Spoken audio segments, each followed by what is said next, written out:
Hi, Eleanor. This is your grandpa again, and I've got a classic Christmas story to read you this happy holiday season. It's The Night Before Christmas by Clement C. Moore, and it is illustrated by Christian Birmingham. And Clement C. Moore wrote this back in the 1822 time frame, and it's become a classic Christmas story. 'Twas the night before Christmas, when all through the house not a creature was stirring, not even a mouse. And here's the house.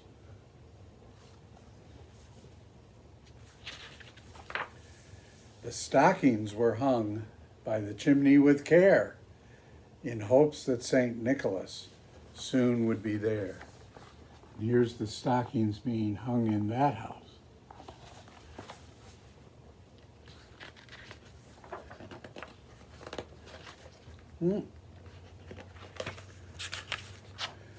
The children were nestled, all snug in their beds, with visions of sugar plum danced in their heads, and Ma in her kerchief, and I in my cap had just settled down for a long winter's nap. And here's the child nestled snug in her bed. When out on the lawn there arose such a clatter, I sprang from my bed to see what was the matter. Here he is, springing from his bed.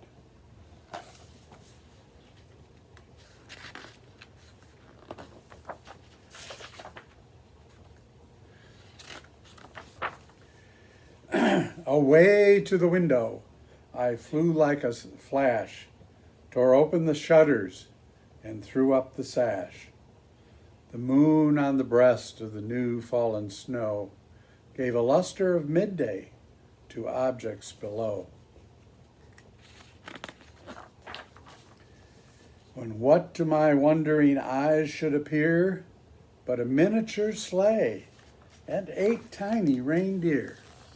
And here's out on the snow, you can see how bright it is because of the full moon, and there's Santa and his 8 tiny reindeer in a sleigh. With a little old driver so lively and quick, I knew in a moment it must be St. Nick. Here's a close-up. There's St. Nick, also known as Santa Claus, and his reindeer coming down towards the house. More rapid than eagles, the coursers they came, and he whistled and shouted and called them by name.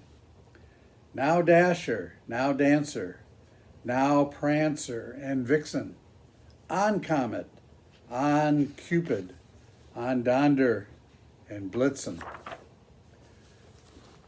And there's a close-up picture of these reindeer that Santa Claus is calling by name. To the top of the porch, to the top of the wall, now dash away, dash away, dash away all. As dry leaves before the wild hurricane fly, they met with an obstacle, mount to the sky. So up on the housetop the coursers they flew, with a sleigh full of toys, and St. Nicholas too. So here they are, landing on the roof of the house.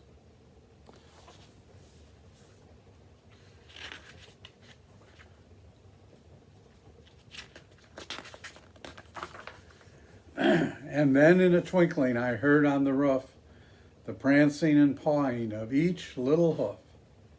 As I drew in my head and was turning around, down the chimney St. Nicholas came with a bound. Here's a kitty cat, must hear something up in the chimney and is looking to see what's coming down.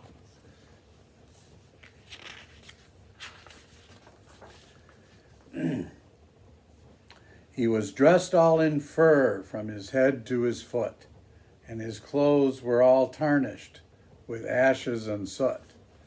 And there he is, Santa Claus coming down. Apparently he lost his cap. I guess I must have found it.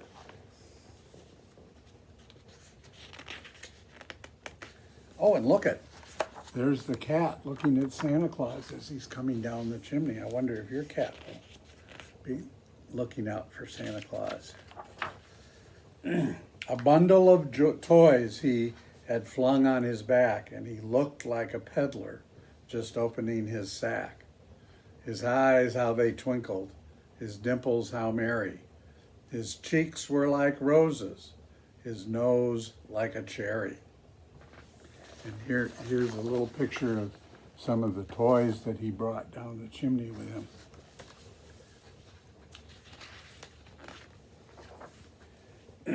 His droll little mouth was drawn up like a bow, and his beard on his chin was as white as the snow. And there he is. The poem doesn't talk about it, but looks like somebody left him cookies and milk.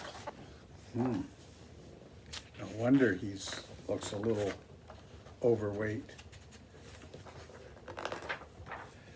The stump of a pipe he held tight in his teeth, and the smoke it encircled his head like a wreath.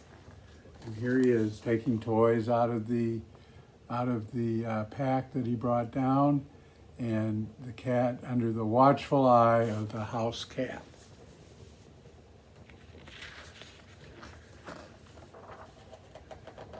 In a wink of his eye, missed a page. We'll have to back up. He had a broad face and a little round belly that shook when he laughed like a bowl full of jelly. He was chubby and plump, a right jolly old elf, and I laughed when I saw him, in spite of myself. A wink of his eye and a twist of his head soon gave me to know I had nothing to dread. And there he is, looking out, peeking at Santa Claus, who's there to deliver the presents.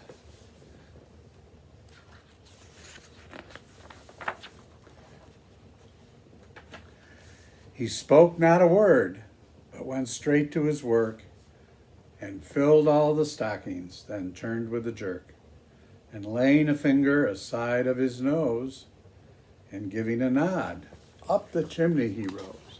There's Santa laying a finger aside of his nose. Must be the magic way he gets up the chimney. He sprang to his sleigh, to his team gave a whistle, and away they all flew like the down of a thistle.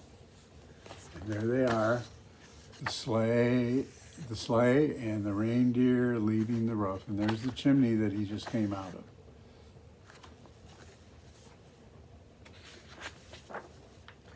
But I heard him exclaim as he drove out of sight, "Merry Christmas to all, and to all a good night."